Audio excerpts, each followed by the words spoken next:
এগুলির একটি প্রারম্ভিক সূচনা পর্ব করে তিনি প্রস্থান করবেন। রাধে রাধে। সমবেত ভক্তমণ্ডলী, প্রথমেই প্রভু শ্রী চৈতন্য দেবের চরণে প্রণাম নিবেদন করি। শ্রী বাসুদেব গোস্বামী মহোদয় শ্রীচরণে প্রণাম নিবেদন করি। এই ঐতিহ্যবাহী মহাপ্রভুর মন্দির, মঠ এবং আমাদের সনাতন ধর্মের গর্বের প্রতিষ্ঠানের বর্তমান যিনি নিয়ন্ত্রক পরিচালক মহন্ত মহারাজের শ্রীচরণে প্রণাম নিবেদন করি। তরুণ সন্ন্যাসী, বৈষ্ণব প্রচারক, সনাতনী ধারার প্রবাহমান রাখার ক্ষেত্রে উল্লেখযোগ্য ভূমিকা নিয়েছেন ভারত সন্তান গৌর সুন্দর দেব গোস্বামী, তাকে শুভেচ্ছা, শুভাশিস, ভালোবাসা জানাই। এখানে মঞ্চে অনেক আমাদের ধর্ম আলোচকরা আছেন, কীর্তনিয়ারা আছেন, বিভিন্ন মঠ মন্দির থেকে আসা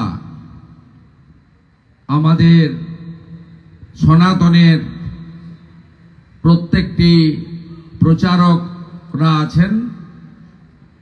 আজকে সূচনা হলো, ইতিমধ্যে গৌর ভাই তিনি ঘোষণা করেছেন যে মহাপ্রভুর যে তিনটি পাদুকা, একটি নবদ্বীপে আছে, একটি পুরীতে আছে, আর একটি আমাদের তমলুকে তার এখানে থাকার সময় যে সন্ন্যাস পাদুকা, সেই পাদুকা আজকে তারা ভল্ট থেকে বের করে প্রতিষ্ঠিত করলো বা আপনাদের সম্মুখে দর্শনের জন্য সুযোগ করে দিল। সে কাজ ইতিমধ্যে সমাপন হয়েছে। আগামীকাল বর্ণাঢ্য সুসজ্জিত শোভাযাত্রা, এবং আমরা গত কয়েক বছর ধরে 2020 সাল থেকে আগে প্রচার ছাড়া ছোট্ট ক্ষুদ্র পরিসরে মহাপ্রভু শ্রী চৈতন্য দেবের তাম্রলিপ্ত নগরে শুভাগমনের ঐতিহ্য মেনে কিছু পূজা পাঠ, হোমযজ্ঞ, আরতি ইত্যাদি হতো, নামকথা। 20 থেকে একটু বড় আকারে সমস্ত ভক্তমণ্ডলী এবং সনাতনীদের ঐক্যবদ্ধ করে একটা কর্মসূচি ধারাবাহিকভাবে চলে আসছে, যা 2025 বর্ষে 22, 23, 24 3 দিন ধরে পালিত হবে।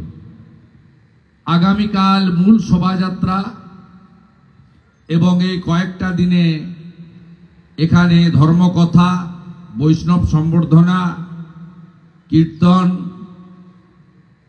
আরতি, ভোগ, যা নিষ্ঠার সঙ্গে আমাদের হাজার হাজার বছরের যে ধারাবাহিকতা, সেটা মেনেই হবে। সকলের যোগদান, অংশগ্রহণের আমি ব্যবস্থাপক হিসেবে আহ্বান জানাবো। আগামীকাল যেহেতু উত্তরবঙ্গের চা বাগান এলাকায় আমার 2 মাস আগে থেকে একটি কর্মসূচি ছিল, তাই আমি আজকে সূচনা লগ্নে উপস্থিত থেকে যে মূল কাজ, পাদুকাকে, পবিত্র পাদুকাকে, ঐতিহ্যের পাদুকাকে, সন্ন্যাস পাদুকাকে তার সিংহাসনে অধিষ্ঠান করানো, আরতি এবং প্রদীপ প্রজ্বলন করা, সে কাজ ইতিমধ্যে মহন্ত মহারাজকে সাথে নিয়ে গৌর সুন্দর প্রভু